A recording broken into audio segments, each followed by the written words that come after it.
Dini krak shalok komulpuni simi cenggi khwai behla bani jora cengjakha BJP ni bukhakte rod jatra Pandaw kongna rakha mantri okora Dr. Manik Saha a rod jatra o IPF titei tipura mothaya kori BJP ni bana romkha bebagai khorok thamra butars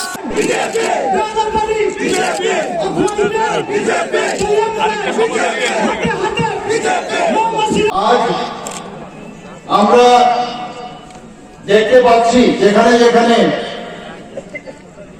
যে 2023 mission সেটাকে সামনে রেখে আমাদের নির্বাচনী যে শুরু হয়েছে 5 তারিখ থেকে যেখানে যাচ্ছি সেখানেই মানুষের জনরল আমরা দেখতে পাই।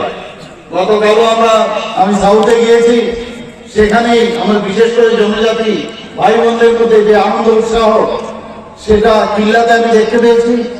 এখানেও যারা আমার জনজাতি ভাই বোনেরা আছেন সেখানেও এটা পরিলক্ষিত হচ্ছে। বন্ধুগণ, প্রধানমন্ত্রী নরেন্দ্র মোদীজি মানে একটা উন্নয়ন, উনাকে দেখলে উন্নয়ন ছাড়া কোনো কথা হয় না এবং সারা ভারতবর্ষে যে উন্নয়নের যে বিষয় উনি আমাদের দেখাচ্ছেন, তো আমাদের রাজ্য সেইভাবে উনার যে মার্গদর্শন সেই বিষয়ে আমরা কাজ করছি। ইলেকশন আসবে, ইলেকশন যাবে, কিন্তু দেখতে হবে এতদিন ধরে 35 বছর ধরে এখানে যারা শাসন করেছেন সেই মার্ক্সবাদী কমিউনিস্ট পার্টি যে কুশাসন এবং দুঃশাসনে যে রাজনীতি এবং তাদের যে সরকার আমরা সবাই দেখেছি।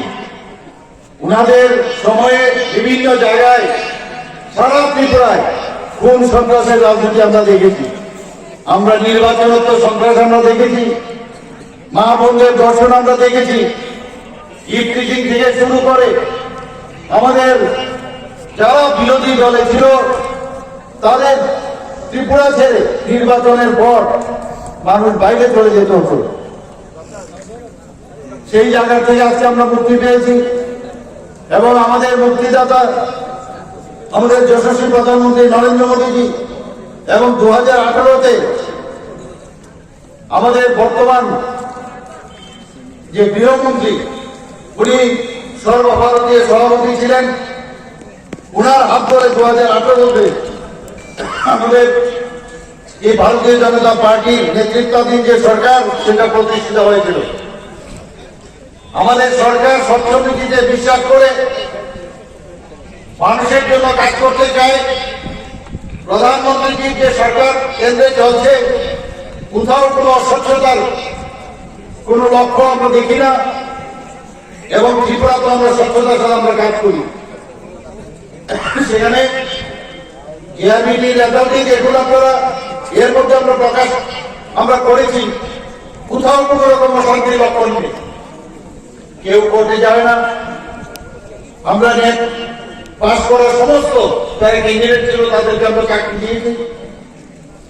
আমরা ভাতার কথা যদি বলি, 30,000 ভাতা আমরা দিচ্ছি এবং 30,000 ভাতা প্রথমে ওনাদের আমাদের 700 টাকা ছিল, সেই 700 টাকা থেকে 1,000 করেছি, 1,000 থেকে এখন আমরা 2,000 করেছি।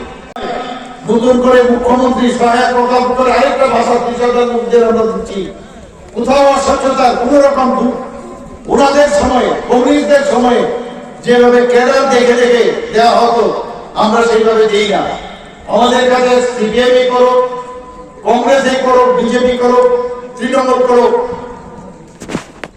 সেই যে দলেরই হোক, প্রধানমন্ত্রীর যে নারা যে সবকা সাথ সবকা বিকাশ সবকা বিকাশ আর তার প্রয়াস, সেই বিষয়ে আমরা কাজ করি। আমরা মানুষকে নিয়ে চলতে চাই। প্রধানমন্ত্রী নরেন্দ্র মোদীজির যে ইঞ্জিন, সেই ইঞ্জিনের আমরা যে ডাবল ইঞ্জিনের কথা বলছে, আমরা সেই ইঞ্জিনে বসে আছি। আমি এখনো যারা কংগ্রেস যারা করেন বা তারা ফলোয়ার বা মার্ক্সবাদী কমিউনিস্ট পার্টি যারা করেন বা তাদের ফলোয়ার, তৃণমূলের যারা আছেন তাদেরকে আবার আমি আবেদন করবো, এইসব পার্টির পিছনে কোনো লাভ নেই, এখনো সময় আছে, সেই রেলের ডাব্বা এখনো খালি আছে, এখনো উঠে পড়ুন। কারণ আমাদের যে ভবিষ্যৎ একমাত্র প্রধানমন্ত্রী নরেন্দ্র মোদীজি আমাদের ভবিষ্যৎ পূরণ করতে পারে এবং এক ভারত শ্রেষ্ঠ ভারত তুমি আমাদের সেই বিষয়ে আমাদেরকে নিয়ে যাচ্ছেন। আজকে নিরাপত্তার কথাই বলুন, দেশ আজ সুরক্ষিত সমস্ত জায়গায়। আগে পাকিস্তান এসে আমাদের সোলজারদের গলা কেটে আমাদের ভারতবর্ষে ফেলে দিত, আপনারা চাই না আমাদের চোখ রাঙাতো। সেই জায়গার মধ্যে প্রধানমন্ত্রী নরেন্দ্র মোদী পাকিস্তানের ভিতর ঢুকে এয়ার স্ট্রাইক এবং সার্জিক্যাল স্ট্রাইক করে ঢুকিয়ে দিয়েছে যে আমাদেরকে একটা মারলে আমরা 10টা মারব।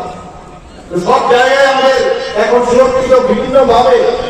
দেশ যদি সুরক্ষিত না থাকে, দেশকে যদি শক্তিশালী না করা যায়, তবে আগামী দিন কেউ সুরক্ষিত থাকবে না। হাজার হাজার বর্গ কিলোমিটার চাইনা নিয়ে গেছে তৎকালীন সময়, কিন্তু আজকে আমরা কি দেখি? ডোকলামের ঘটনা আপনারা সবাই জানেন। এখন আর সেই ডোকলামের কোনো অবস্থায় নেই। আমরা এর মধ্যে দেখেছেন ডেভেলপমেন্টের, আমরা যখন আসি আপনাদের সামনে এই ন্যাশনাল হাইওয়েতে 6টা ন্যাশনাল হাইওয়ে কাজ চলছে, আরো 7টা ন্যাশনাল হাইওয়ে কাজ অর্থ বরাদ্দ হয়েছে, 4টা রোপওয়ে দিয়েছে। শুধু তাই নয়, এর জন্য 10,222 কোটি টাকা বরাদ্দ হয়েছে।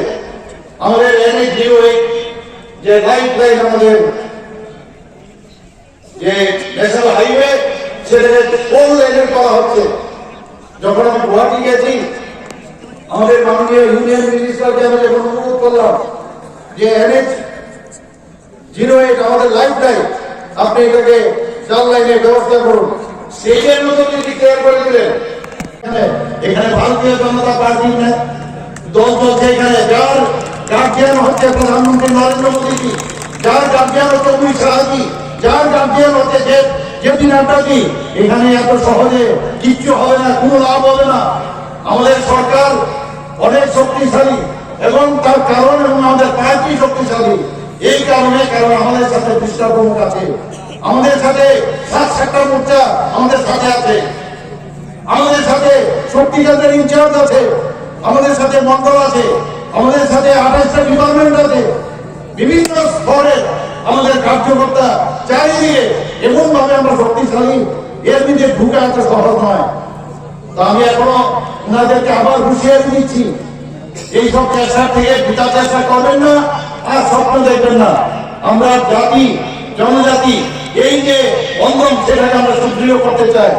আমরা চাই না এই যে জল ঘোলা করে যে একটা মাছ ধরার যে চেষ্টা, সেটা সবসময় করেন। বন্ধুগণ, এতদিন ধরে জনজাতিদের নিয়ে কত রকমের কথা আমরা শুনেছি, জনজাতিদের কুম্ভীর আশ্রম আমরা দেখেছি, কিন্তু আমরা ভারতীয় জনতা পার্টি একমাত্র দল যারা জনজাতিদের উন্নয়নের কথা বলেছেন, প্রকৃত অর্থে সম্মান দেওয়ার চেষ্টা করেছেন।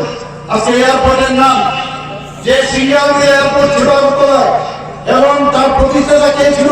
মহারাজ বীর বিক্রম কৃষ্ণমাদিত্য বাহাদুর। উনাকে প্রকৃত অর্থে যদি সম্মান দিয়ে থাকে, সেটা ভারতীয় জনতা পার্টি দিয়েছে। এবং সেই এয়ারপোর্টের নাম এবং নর্থ ইস্টের মধ্যে সবচেয়ে ভালো সুন্দর এয়ারপোর্ট হচ্ছে আমাদের আগরতলা বিমানবন্দর, যার নাম আমরা বীর বিক্রম কৃষ্ণমাদিত্য বাহাদুর এয়ারপোর্টের নাম দিয়েছি। গতকালও আমাদের আসামের মুখ্যমন্ত্রী এখানে এসেছিলেন, ডক্টর হিমন্ত বিশ্ব শর্মা। উনি বারবার বলছেন যে আমার মাঝে মাঝে অসুবিধা হয় যে আপনাদের এয়ারপোর্ট, ত্রিপুরার এয়ারপোর্ট আমাদের এয়ারপোর্ট থেকে অনেক সুন্দর। সেদিন কালকে উনি বলেছেন, আমার তো লজ্জা লাগছে যে আপনাদের এখানে 12% দিয়ে দিয়েছেন, আমি তো কিছুই দিইনি। তো আমরা ত্রিপুরাকে, আমরা শ্রেষ্ঠ ত্রিপুরাকে বানানোর চেষ্টা, প্রধানমন্ত্রী যে চাইছে এইটাকে একটা ত্রিপুরা মডেল স্টেট হিসাবে তৈরি করা। গুজরাট মডেল উনি দেখিয়েছেন, ছোট হতে পারে আমাদের স্টেট, কিন্তু আমরা অনেক দিকে অনেক বেশি আমরা কাজ করেছি, উন্নয়নের বিষয়ে আমরা কাজ করছি, এবং আমরা যেভাবে মানুষের জন্য কাজ করার চেষ্টা করছি। বারবার বলছি আমি, এই সরকার আমার সরকার, এই আমার সরকারের নাম দিয়ে আমরা ওয়েব পোর্টাল আমরা বানিয়েছি।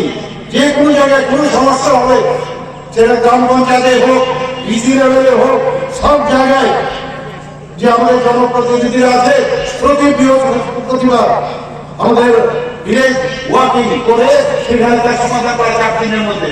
যদি না হয় সেটা এসডিএম লেভেলে আসবে, এসডিএম লেভেলে না হলে ডিস্ট্রিক্ট লেভেলে আসবে, আর যদি তারপরেও না হয় সেটা মুখ্যমন্ত্রী এবং আমাদের চিফ সেক্রেটারি লেভেলে আসবে। আমরা